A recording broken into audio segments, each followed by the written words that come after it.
What's up, Bucs Report? What's up, Bucs Report? Bucs Report. Go Bucs, go Bucs. Go Bucs, go Bucs. Go Bucs, go Bucs. Go Bucs, go Bucs. First and goal, gotta tough it out. Get in the end zone and call a hot route. O-line to beat, Mike down the street. And have Humphreys run right underneath. You know it's Bucs ball, we got the hardest D.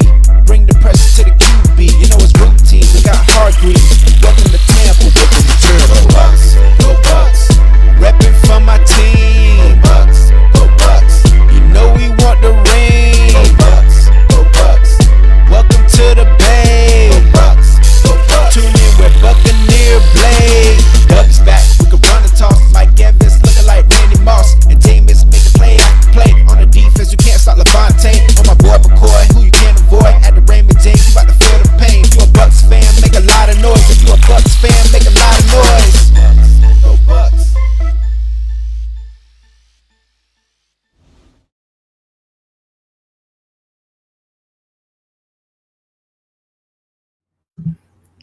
Run.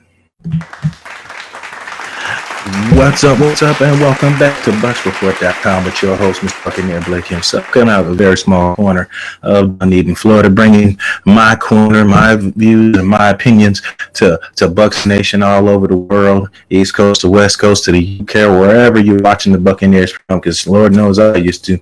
Man, I remember NFL.com. I used to watch the little dots on the screen. I could tell you everything that happened in the game, but I never saw it until I seen the replays and stuff like that. But it's everybody's passion and what they want to do. So let's do this. And you know there's shows here. So let's go down as usual. Let's get the preliminary process out the way so we can do this thing.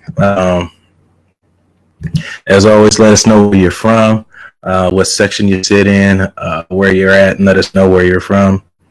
And all that hoopla. Like I'm in 147 row C in the end zone where the power ship is. I usually get all the action when they score. What's up, Ron? How everybody scores, and the end zone, I'm right there, literally where the power ship is, firing in the cannons. Just check out my social media pages at BUC-N-BLAKE, BUC-N-BLAKE Sports on Twitter, BUC-N-BLAKE Sports on IG, Snapchat, all social media sites. Check out the website too. Work real hard changing everything on there at BUCnBLAKESports.com. Make sure to register in. I'll do some giveaways and stuff like that and all that fun jazz. So if you don't believe me on giveaways and raffles and stuff, just ask Keith himself. He can post the jersey that he won from Lids in St. Pete. It was very nice Jason Pierre-Paul jersey that he got. Of course, we couldn't do all this without our sponsor, Rat Pat Sports Show. Make sure to check those guys out when I list all this coming here. What up, Todd? Central Florida in the building. I grew up like y'all know me. I was born in Anchorage, Alaska. I lived there till I was 12, and then my parents split up, and I grew up a Niner fan there, and I could tell you just about anything about the Niners in the 90s. And then I moved to North Carolina, Fayetteville, around the time Panthers first just came into existence. I was not really a fan of them. I don't remember exactly how I kind of got into love with the Buccaneers, and I've just been that way ever since.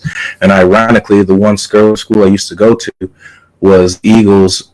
Was the Douglasburg Eagles, and then a new school got moved in my district, and I was forced to go there because of where I lived at, and they ended up being the Buccaneers. So I graduated as a Jack Britt Buccaneer, ironically, with a pirate on my helmet, and they won the Super Bowl in 2002, so it was kind of cool.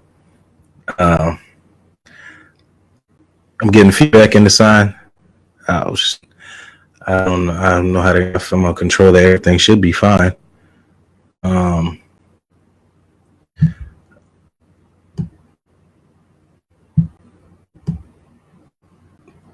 If it does, let me know if there's any more feedback.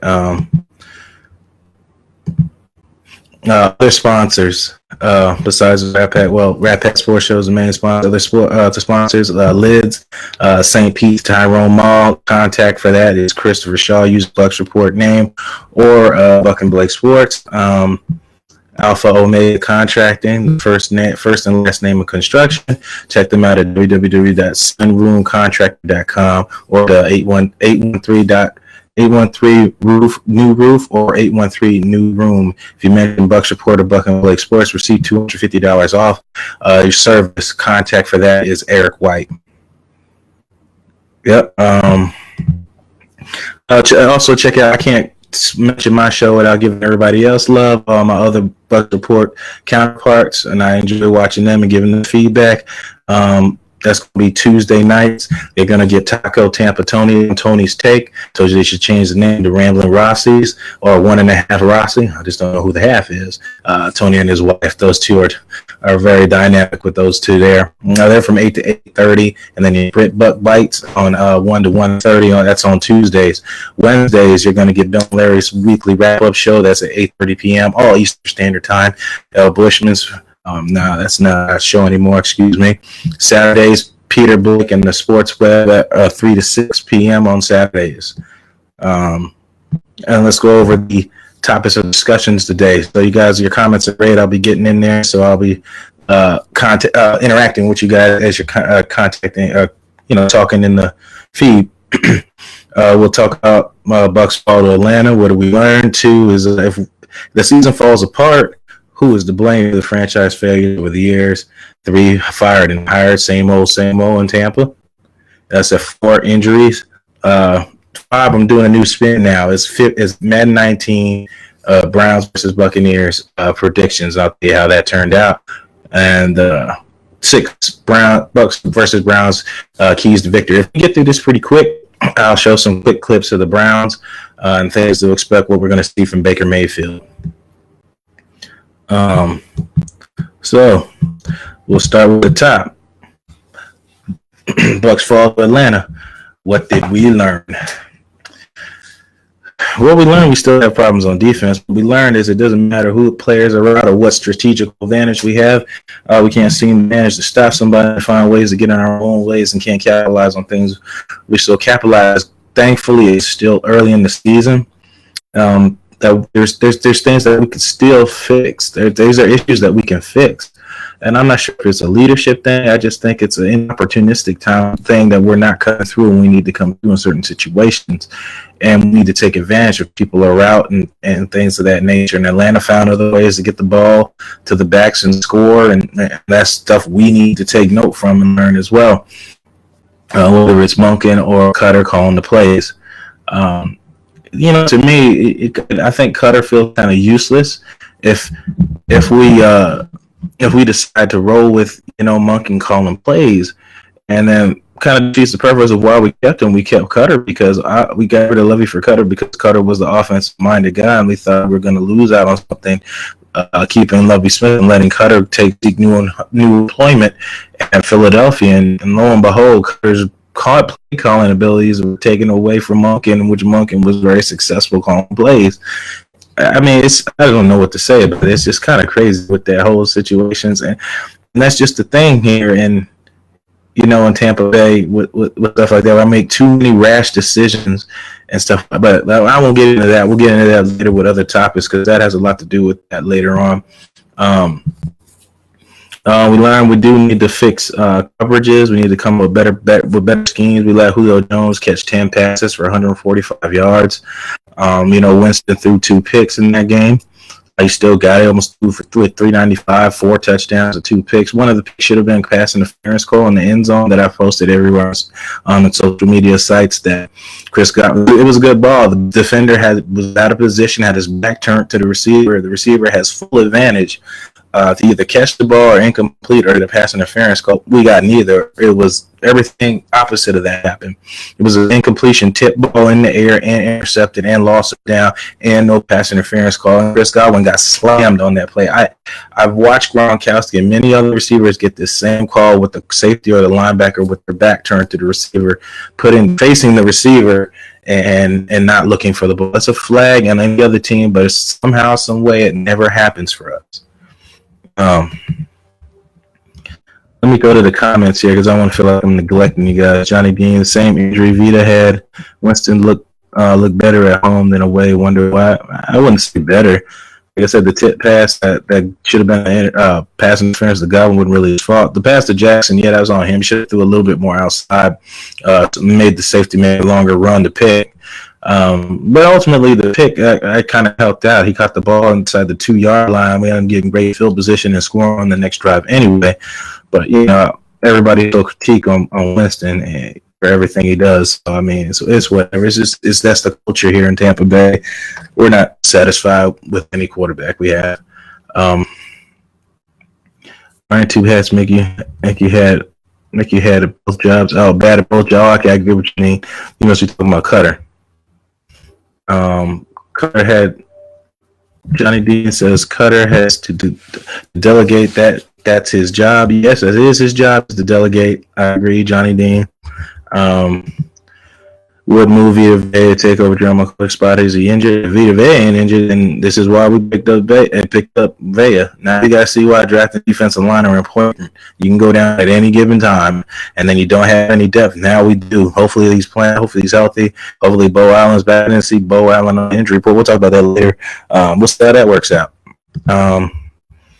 Been a Tampa Bay Buc fan since 1984. Way to go, Mr. Cole. Keep it up. Seems like complacent play calling. I wouldn't say that. I mean, we put up yards. Just got to capitalize when you get the chance to capitalize. That's really what it is. Is McCoy out for Sunday? He's going to try his best to play, David, but I'm not sure if that's going to happen. Oh, you like the rambling Rossi? 2.5. Trying 2.5 Rossi. Ross and a half. One of them. Yeah. All right. I want to make sure to get to some of you guys' comments. I don't want to leave you out. Is Blake playing Madden 19? Absolutely. You can probably hear the music in the background because this mic is so sensitive. Check me out at BUC-N-BLAKE Sports League on Madden. Just look me up under Carolina Kid 22 on PS4. I've been through the 14 years. Yeah, man, it's rough. And that's pretty much what it is with Atlanta again. We got a lot. A loss is real hurtful when you don't take anything from it. And I think we took a lot from that with the firing Mike Smith and things of that nature. So if the season falls apart, who is to blame for the franchise failures over the years? If the season falls apart,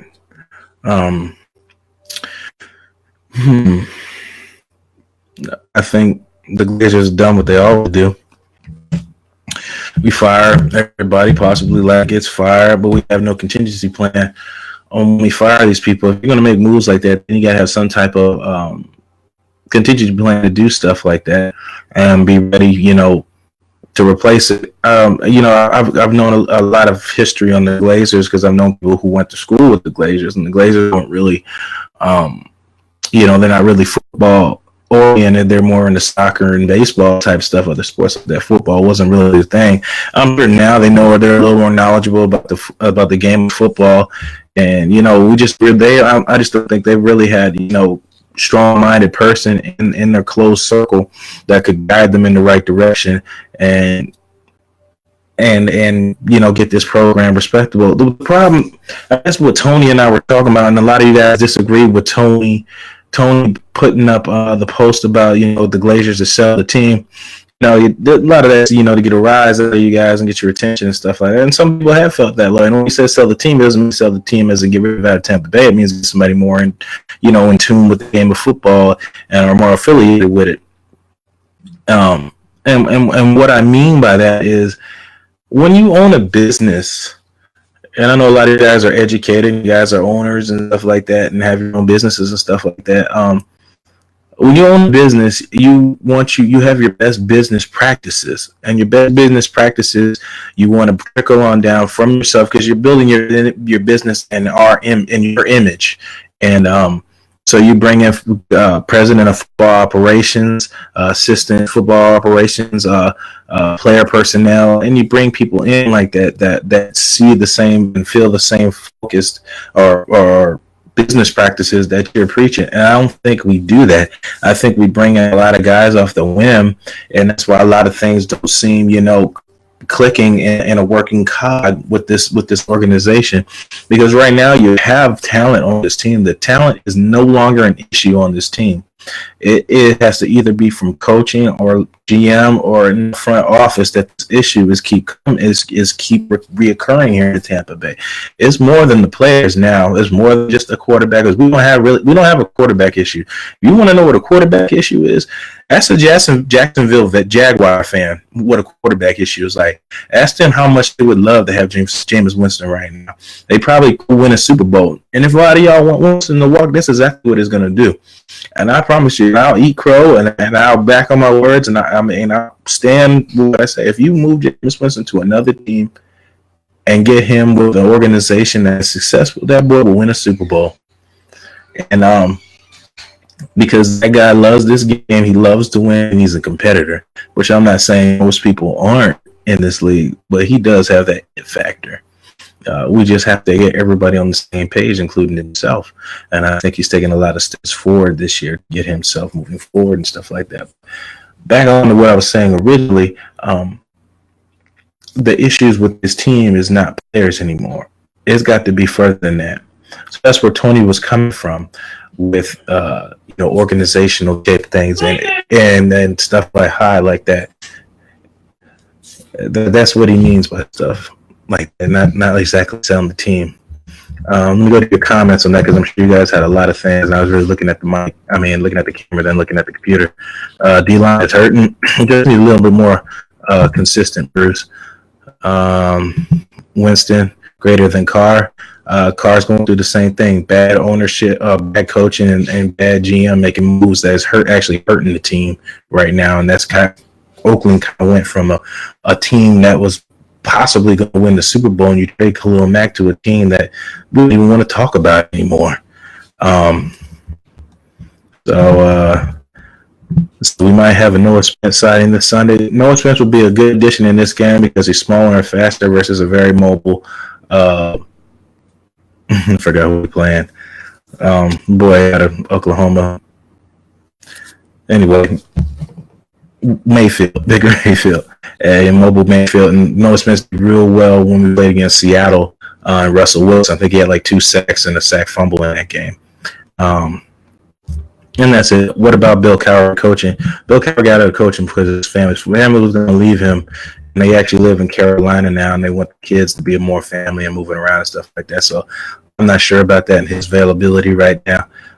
He might be comfortable doing what he's doing. I'm not sure, but that would be somebody, old school style running. And I'm not sure if Bill will make it in this new age in football because Bill's more of a run guy versus a pass guy. Get on Derek Brooks on board. Brooks might not be a good coach or GM or stuff like that. Everybody's not built for that. They're great players, but they're not great team builders. Del Rio's had his chances hitting and miss, but we'll see. We'll be fine. Okay, we're back. I just want to make sure to get on some of you guys' comments. Ooh, Johnny Dean put up a long one. If they make up with Dungy and asking to take over football ops as a VP, stay out of his way when he could reset with a good caliber staff. Go there. Our organization didn't run the football side for crap, but if it would take a lot to get Dungy, I believe they might burn a bridge. It's possible they may have burned a bridge getting rid of Tony Dungy, but that's the kind of guy you would want to run football operations and possibly having some type of say in organizing the team because Dungy knows what it takes, and Dungy has morals. Morals isn't the word I want to use. Morals is building image, and if there's a certain image that you want to bring, that guy will enforce it. That guy will find guys to be in that image and things like that. Same thing with Mike Allstott, great in the community. And Herm Edwards. Herm Edwards is actually coaching at Arizona State. A lot of people don't know that he's coaching college football right now. Corey. And you need a guy to bring identity to this team. And I can't, I want to get so mad at fans for stuff that they say, but it's what the parents put out for the children. And I'm sorry to use other grown folks and fans as children, but it's just a metaphor right now. The fans are a product of what we're putting out. We have no focus. We have no understanding. The fans have no clue where we're at as a franchise. So they got to guess from year to year.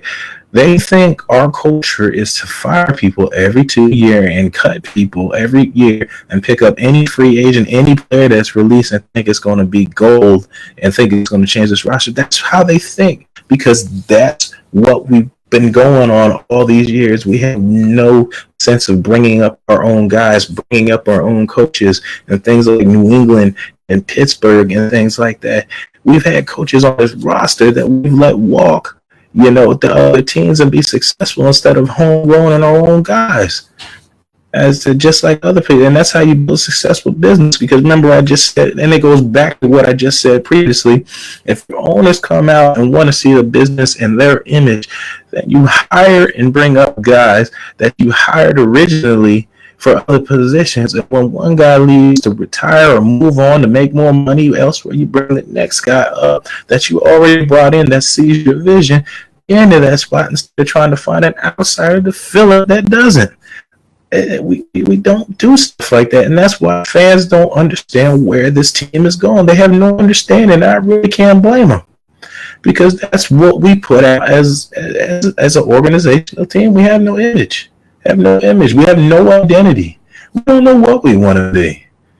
We want to be a team that likes to build the draft. We want to be a team that picks up free agents, and we don't know what team we want to be. We don't. And that trickles right to the fans. They don't understand. They have no idea what we are.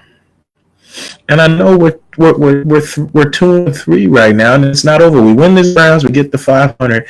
Fix the ship. Fix the ship now. Get to 3-3 and fix what we got to do now. Cutter all will be forgiven. People forget what happened in the other 6 games. If you get back to 3-3, 500 right now, 0-0 for the season, and keep moving forward. Corey, I can't tell you that. Now the question is, does Peyton Manning want to coach? He's got kids and stuff too. So yeah, think of people's families and stuff like that, and where they get comfortably and moving their kids around and stuff like that. I don't think Peyton owns any property out here. Donnie Dean said exactly. That's why we're hiring more coaches. Fixing offenses is useless. Over and over, changing players and schemes and stuff like that. That's not always the answer, and that's been our culture here. Totally agree on fixing the organization from the inside first. Yes, Ron. We have to start building somewhere, though. Owners need to focus on Bucs like they did Manchester United. I don't know if you saw me earlier. Like I said, I know people don't went to school with the Glazers. They aren't football grown up on. That became a hobby. And I'm not sure if it's still a hobby, because Manchester United is their bread and butter, the most wealthiest team in the world. So we're kind of on the back burner. Yeah, get back on track in the Division 2, Johnny Dean. Yeah, we got to get back to 3-3, and all is forgiven. We're 0-0, and just keep moving forward. That was long there. See, you guys ain't going to get no film session today, and I have it ready, too. Fired and hired, same old Tampa Bay. We kind of went into that now, but there is some things I want to cover. If we fire people, offensive head coach, offensive coordinator, whatever happens, there's some people that I would like to see come in, and it would be Todd Haley that's coaching the offense, I think, in Baltimore right now, and Marty Morningweg is a guy I would like to see, very offensive minded coach that could move the team. Has been an Andy Reid prodigy. Another guy who knows we should have went for Andy Reid when we had the chance. That's no question. Boy knows how to build a team. And Greg Williams, defensive coordinator for the Browns, used to be for the Saints with that whole Brett Favre and getting paid the injured player thing.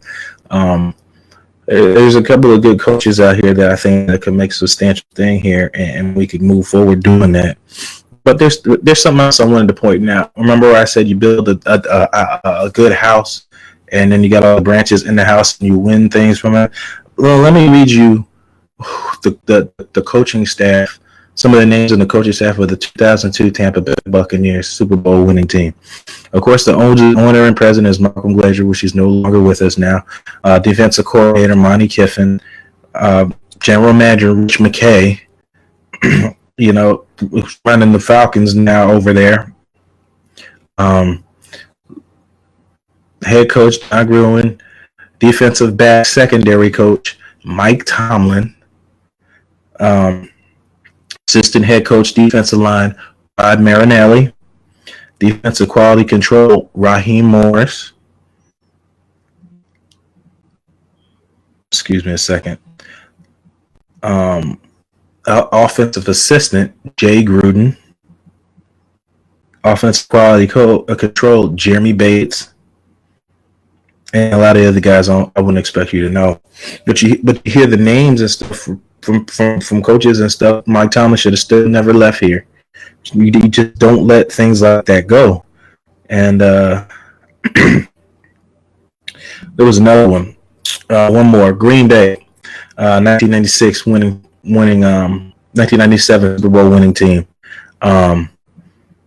President Chief of Staff, Bob Harlan. I'm gonna go some names out people you familiar. Head coach was Mike Holmgren, of course. We had assistant Andy Reid. Sharon Lewis, John Gruden on that Green Bay, Mike Sherman,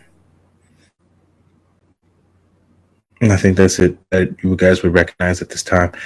And there's more on that Green Bay coaching staff. I can't put it out right now. There's a photo with tons of people that come from that. And you bring up young and hungry guys that are familiar with the game, and you just build successful organization. And that's what we need to get back to. That is a recipe for success. Not trading for Patrick Peterson. One player is not going to make. We should have known that by now. It takes a team that's going to fix the Tampa Bay Buccaneers, not one free agent. Josh McDaniels or Mike Tomlin. I think the Bucs' new head coach at Eagles DC. We're 1-1 in division. Yeah, we're not self-destructing.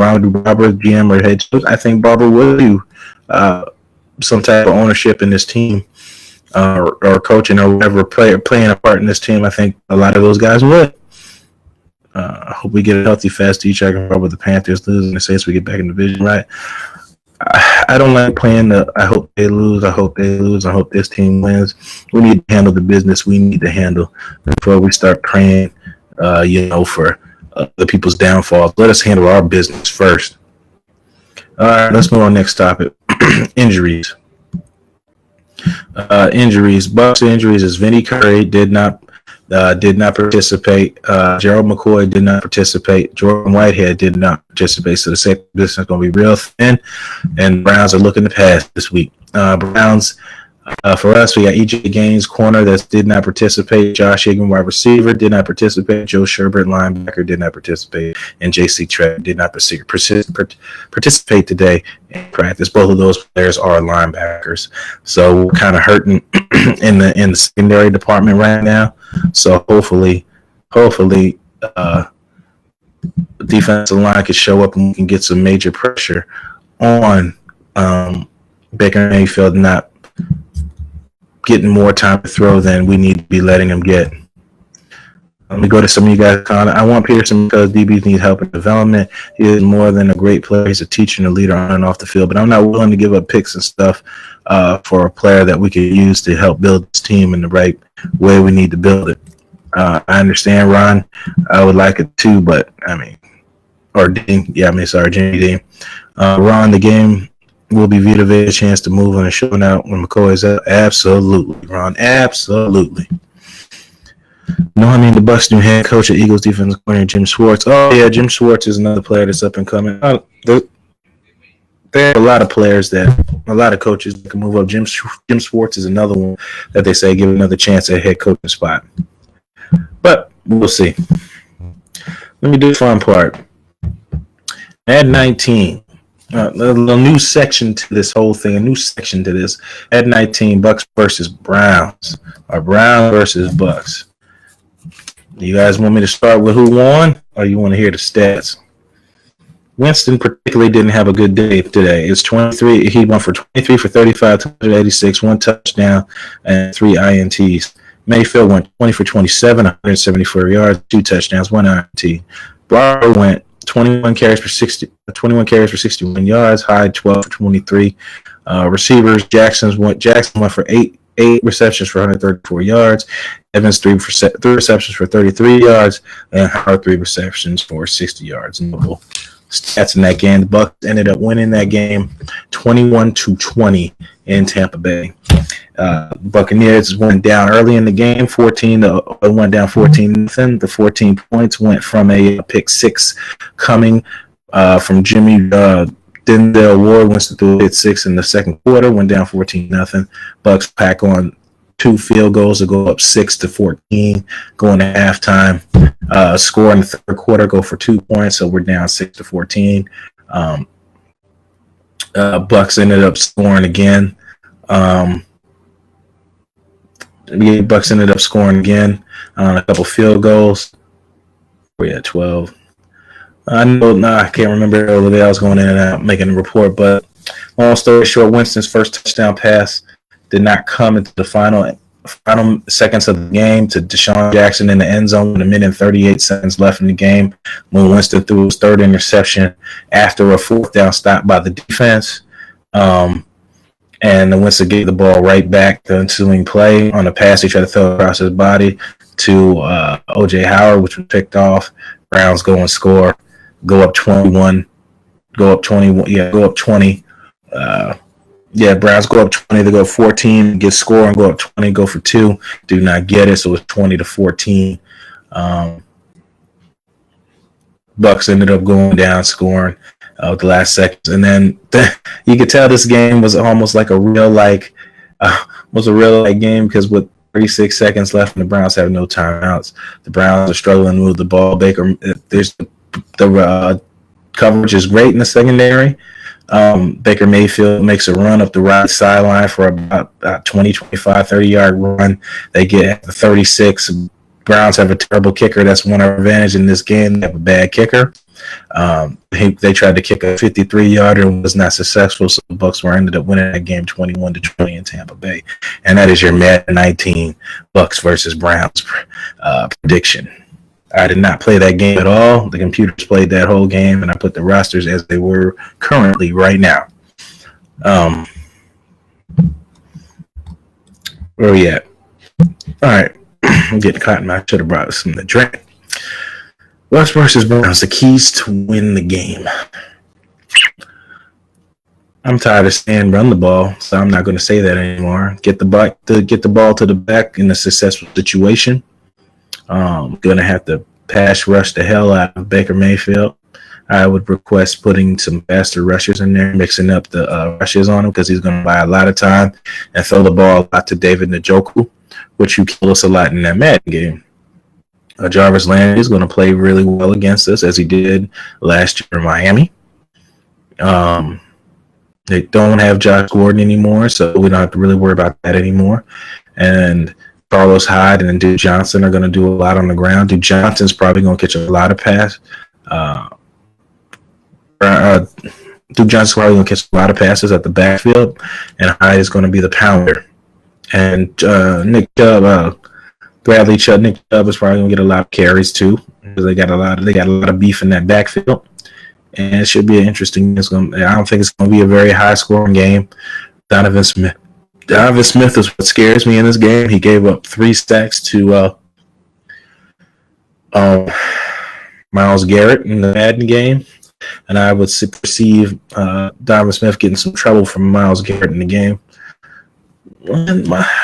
Donald Smith might fare well because Myles Garrett really isn't a pass rush guy. He's more of a bull rush guy, and Donovan Smith struggles against pure pass rushers because his feet aren't that good.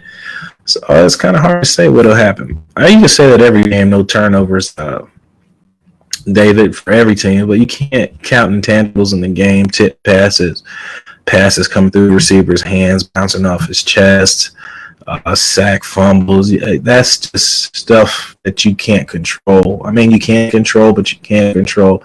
It's the NFL. These guys are grown men, professionals. Stuff like that's going to happen. Corey says 31-21 Browns. That's a lot of points for the Browns. But if we come in here half stepping, the Browns can give us the business if we don't do what we're supposed to do. Let me show you. I'm going to show you a little bit of tape today. Let me pop this down here. I'm going to show a little tape today.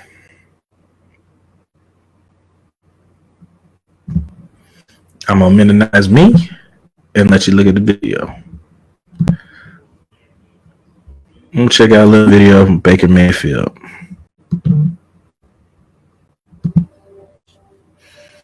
Where are we at?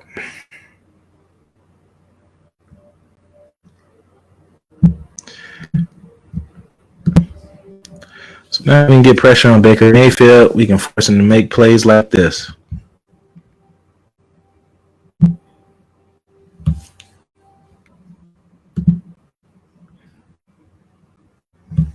Baker Mayfield comes face the play action. They're on a blitz.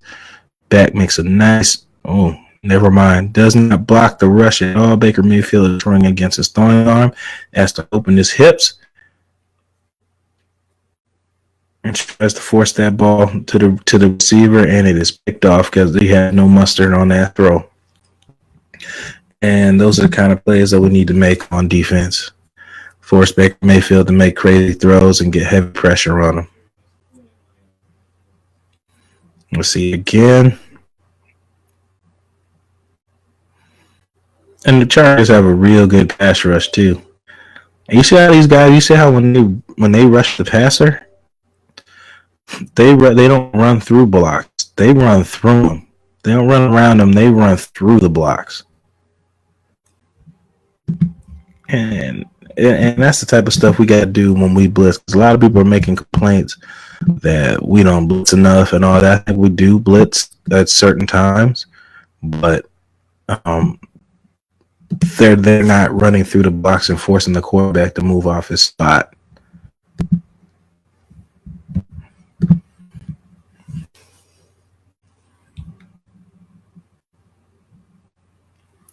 Here he is, Baker Mayfield. Quick read, kind of hesitant on the throw, but it's a good catch by the receiver. The receiver gets hurt. And that's kind of where we're at. With that, I'm not going to go on, with the video and stuff like that.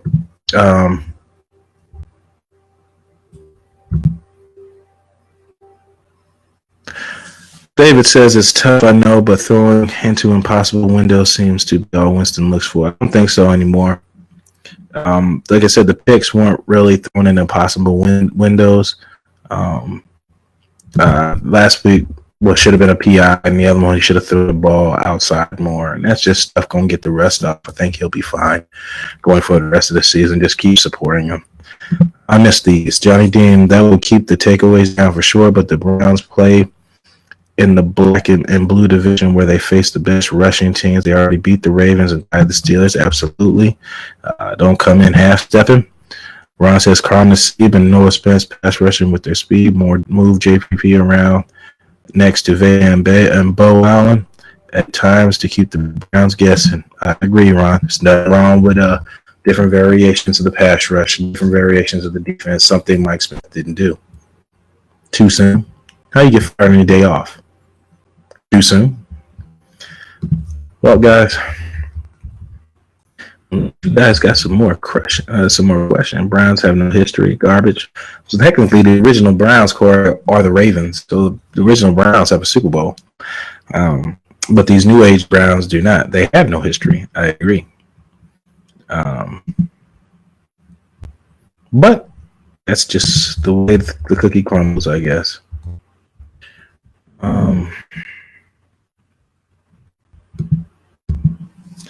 Unless you guys got more for me, we've had Britain's been predictable, Johnny Dean, predictable and ineffective because you're running around blocks instead of forcing the blood guy blocking you into the quarterback.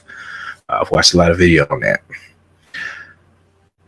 With all that being said, we'll end this broadcast as we always do. You're the master of everything. What you do with your life, what you do with it is entirely up to you. Thank you, guys. God bless. Thank you for watching all my shows and supporting me and all that. You damn right, Alvin. I'm going to put that on the screen. Trade for Pacton. We're going to beat that behind. Go Bucs. I see you. That's what I'm talking about. All day, every day, Mr. Alvin. Appreciate you guys watching me. Share, like, all that stuff. Check me out on Twitter and all the other stuff. I'm gonna put the edited stuff on there so I can have my intro and stuff like that on there. Guys, continue to follow me. I'm gonna update the website. And David, Donnie, Corey, go Bucs. Fire those cannons.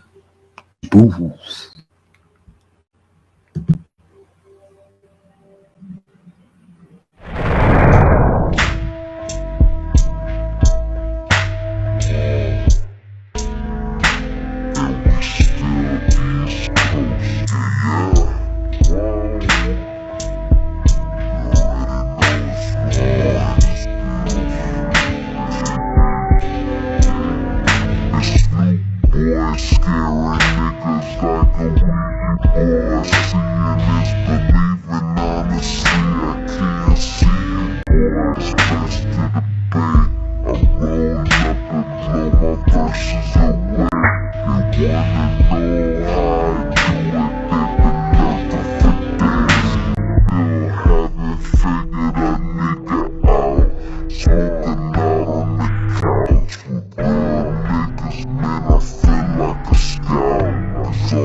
Power